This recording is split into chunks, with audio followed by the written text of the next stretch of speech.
procuro colocar sambas, pra gente poder fazer alguns exercícios em cima dos sambas, algumas bossas, aprende as bossas e faz, e pratica, e músicas do cru.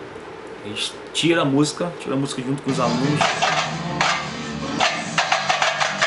passo para eles os desenhos e a gente vai tocando. Simplifica um pouco para que todo mundo faça.